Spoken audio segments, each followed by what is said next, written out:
Mesdames, Messieurs, soyez bienvenus dans cette nouvelle rencontre. Nous avons l'immense plaisir aujourd'hui de recevoir notre cher ami Hichem Lehmissi. Hichem Lehmissi, un analyste politique, c'est le secrétaire général de la GPRI de Genève.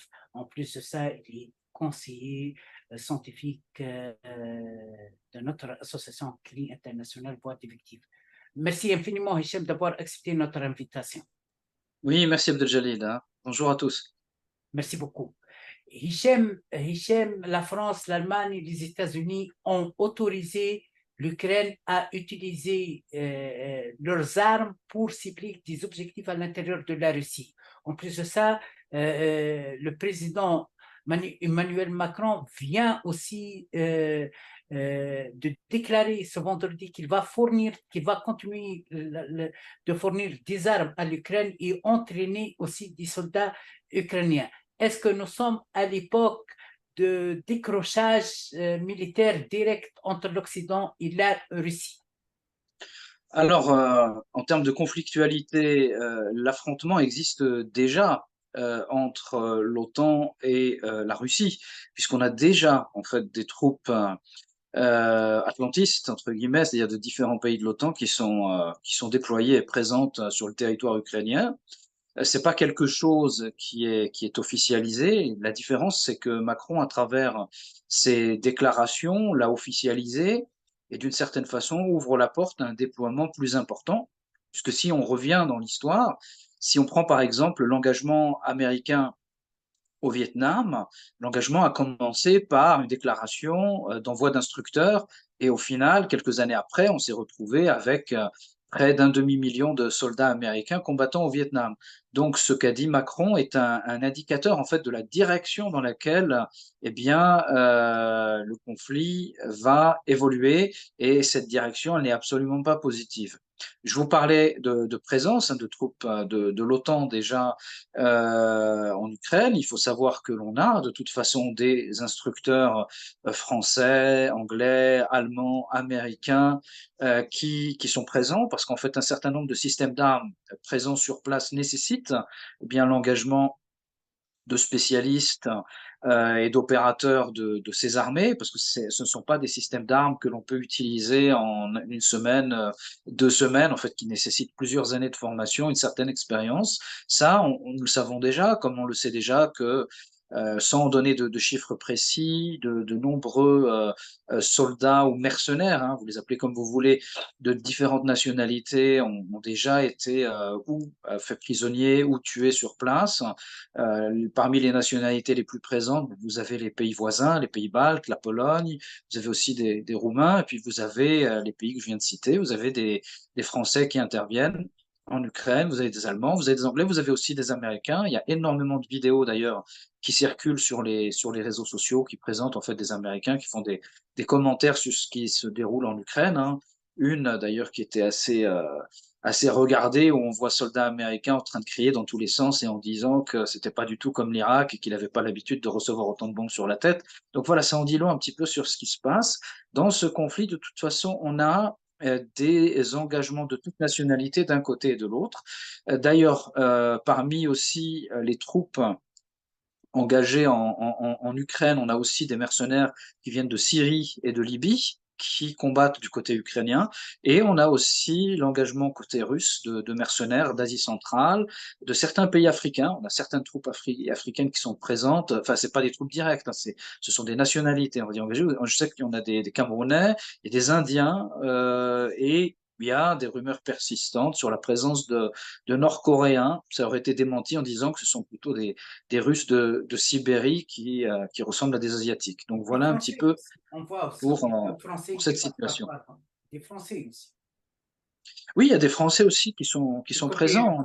On a même eu le témoignage d'anciens militaires français qui ont participé eh bien, à diverses opérations et qui ne s'en sont pas cachés. Donc, ce que Macron vient dire, ce n'est en réalité qu'une officialisation de ce qui se déroule sur le terrain et ce n'est pas du tout quelque chose de nouveau. Par contre, ce qui est dangereux, c'est que l'officialisation, elle ouvre la porte en fait à un engagement direct et là, ça veut dire que le conflit prend une nouvelle nature. Donc, qui dit affrontement direct, ben, on dit que les cibles qui pourraient être touchées, eh bien, seraient de plus en plus importantes et en fait ouvrirait le conflit à quelque chose de beaucoup plus dangereux. Oui.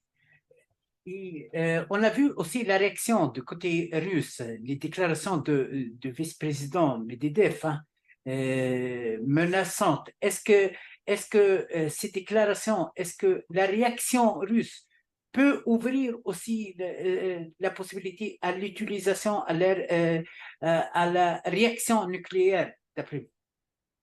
Alors, si on prend la doctrine militaire russe hein, sur la question nucléaire, elle est très claire, c'est que la Russie déclare s'autoriser la possibilité d'utiliser des armes nucléaires tactiques en première intention, c'est-à-dire en frappe directe, dès lors que le territoire russe est touché dans ses intérêts stratégiques. Donc, la définition d'intérêt stratégique, elle peut être diverse. Sans vouloir aller loin dans la science-fiction, euh, vous vous souvenez certainement qu'il y a environ 2 semaines, on a 2 systèmes de radars russes destinés à la prévention notamment des frappes nucléaires adverses qui ont été touchés par enfin des envois de drones, des drones qui, d'après Jacques Beau, hein, j'ai entendu sa dernière intervention, auraient été déployés depuis le territoire russe et non pas depuis l'Ukraine. Bon, c'est un fait important à préciser. Et si vous touchez, par exemple, à des radars stratégiques de ce type, qui servent notamment à la protection contre des attaques nucléaires de la partie adverse, vous êtes en train de toucher à des cibles stratégiques et aux intérêts stratégiques de la Fédération de Russie et à son système de sécurité. Donc, à partir de ce moment-là, la Russie peut considérer 2 choses. Une, on touche à ses intérêts stratégiques directs, eh bien, elle peut riposter à travers l'utilisation d'armes nucléaires tactiques. Mais au-delà de ça, et c'est ça qui est beaucoup plus grave, c'est que quand vous commencez à toucher au système de défense antiaérienne, au système de repérage radar, et que ce sont des systèmes stratégiques, vous pouvez laisser croire à l'adversaire que vous êtes en train de préparer contre lui une frappe nucléaire. C'est ça qui est extrêmement grave et dangereux. Et on peut très bien imaginer un scénario, vous avez un docteur Folamour de l'autre côté qui interprète cela justement comme je viens de le préciser. L'adversaire est en train de préparer une frappe nucléaire contre moi, donc je frappe en premier. C'est ça qui est extrêmement grave, c'est-à-dire ce jeu de poker menteur sur la question nucléaire. Et c'est là que le président Emmanuel Macron est d'une irresponsabilité absolue. Parce que dans le cadre de ce qu'on appelle le dialogue nucléaire, en fait, il y a des règles d'engagement et il y a des règles de dialogue. Et l'une des règles fondamentales, c'est le fait que 2 puissances nucléaires ne s'affrontent jamais directement. Or, Macron, avec ses déclarations et ses engagements, est en train de briser ce tabou et c'est cela qui est extrêmement inquiétant. Oui. Hichem Lehmi, vous êtes parmi les meilleurs analystes euh, de l'échiquier international, surtout cette relation sud-globale, nord, etc. Vous savez que la Suisse va abriter prochainement une conférence internationale de paix dont la Russie n'a pas été invitée. On a vu la réaction des Chinois, on a vu la réaction de plusieurs aussi autres pays partenaires de l'Europe, mais sont aussi méfiants concernant la conservation des liens diplomatiques avec la Russie. Comment vous voyez cette conférence qui est qualifiée par plusieurs observateurs comme un fiasco annoncé avant même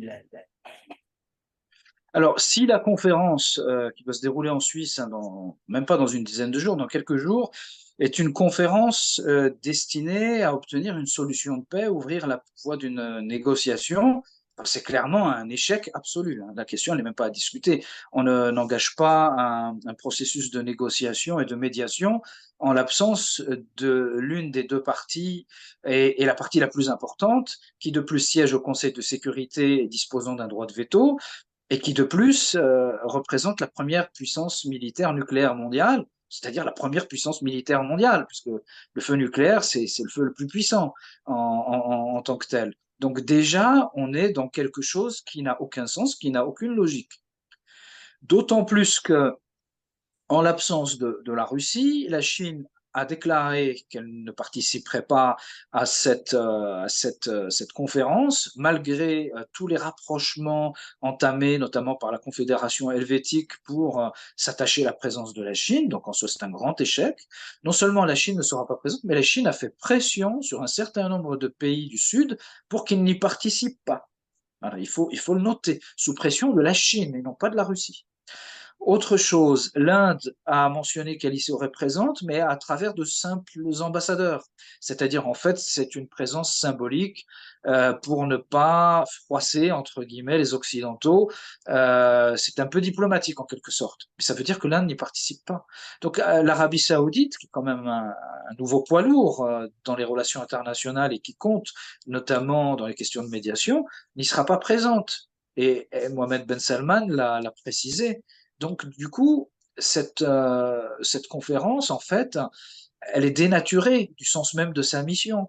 Donc, il n'y a plus aucun sens de cette conférence. Après, si la conférence, eh bien, elle cache d'autres objectifs, et notamment le fait de vouloir constituer un espèce de camp rassemblé autour de l'Ukraine pour faire pression sur la Russie ou pour opposer un contrepoids, alors là, c'est autre chose. Et à mon avis, on se dirige plus vers ce type de rencontre qu'une vraie conférence pour la paix. Mais et même dans cet objectif, c'est un échec puisque les nations du Sud ne seront pas présentes et que l'Occident, de toute façon, est déjà engagé contre la Russie. Donc c'est une conférence pour rien, c'est une occasion ratée et c'est quelque chose aussi qui va décrédibiliser très fortement le positionnement de la Confédération helvétique en tant qu'agent neutre pour la résolution des conflits. De toute façon, si résolution du conflit il y a en Ukraine, eh bien, ces médiations, elles auront lieu soit en Turquie, soit en Arabie saoudite, monitorées par la Chine, qui ne l'arbitrera pas peut-être chez elle. Elle sera de toute façon derrière les négociations, c'est l'acteur le plus important. Et pour moi, très clairement, les négociations, si elles ont lieu, c'est-à-dire si on ne s'engage pas dans un conflit majeur en Europe tel qu'on a l'air de se diriger, eh bien, ces négociations auront lieu de toute façon au Moyen-Orient. Ma dernière question, comment vous voyez cette décision de ne pas inviter la Russie pour célébrer la mémoire du départ? Comment alors on invite l'Ukraine, on donne reconnaissance aux Ukrainiens, alors que nous sachions que les Ukrainiens, à cette époque, ils ont été de l'autre côté, à côté du nazisme, hein, la majorité. Ils ont été les gardiens des prisons, les recrues de régime naziste, etc. Est-ce que vous voyez que l'Occident, il a perdu même la reconnaissance, ce sens de reconnaissance, l'éthique, morale, etc. On confond avec, je m'excuse, les régimes politiques et les sacrifices qui a été donné par le peuple russe, etc. Alors, oula, c'est une question assez complexe. Bon, ce qu'il faut regarder déjà, c'est que symboliquement, bon, bah, j'ai envie de dire que c'est du négationnisme historique, puisqu'on est en train de remettre en cause le poids de la participation de la Russie, qui est un petit peu dans la continuation de l'Union soviétique, dans la Seconde Guerre mondiale et notamment la libération de l'Europe du joug nazi. L'Union soviétique a payé d'un prix fort, hein, environ 22 millions de morts, hein, si ce n'est pas 25 même millions, d'après d'autres estimations. Donc c'est principalement la Russie d'aujourd'hui, dans la continuation de l'Union soviétique, qui a participé le plus et qui s'est sacrifiée pour la libération de l'Europe. Donc déjà, c'est un non-sens, l'absence de la Russie lors de ces commémorations.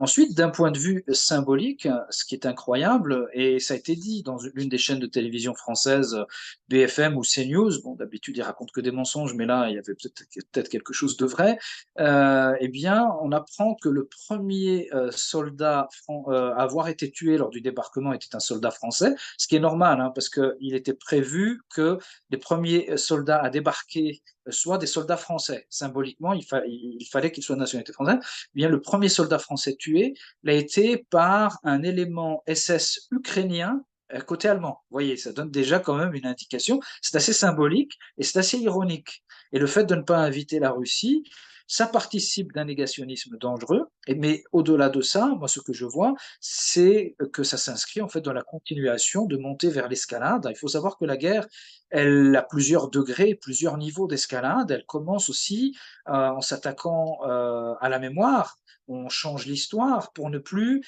permettre l'existence de liens entre des peuples. C'est-à-dire qu'on va diaboliser l'autre, on va le déshumaniser, on va remettre même en cause l'histoire. Comme ça, on ne pourra plus dire, bon, ben, la Russie a participé à la libération de l'Europe. Sans la Russie, le débarquement n'aurait pas pu avoir lieu. Donc, en fait, on s'inscrit dans cette logique et c'est très représentatif, en fait, de l'engagement des pays de l'OTAN. Et la France, hein, sous son leadership très, très dangereux du président Macron, eh bien, vers la guerre. Il faut dire les choses très clairement. Ce sont des étapes qui vont toutes vers une seule direction, une confrontation majeure et totale en Europe. De toute façon, si on continue dans cette direction, on se dirige vers une tragédie majeure. Merci infiniment, Hichem Lhamissi, d'avoir accepté notre invitation et à la prochaine rencontre. Merci infiniment. Je vous en prie. Merci. Au revoir. Au revoir.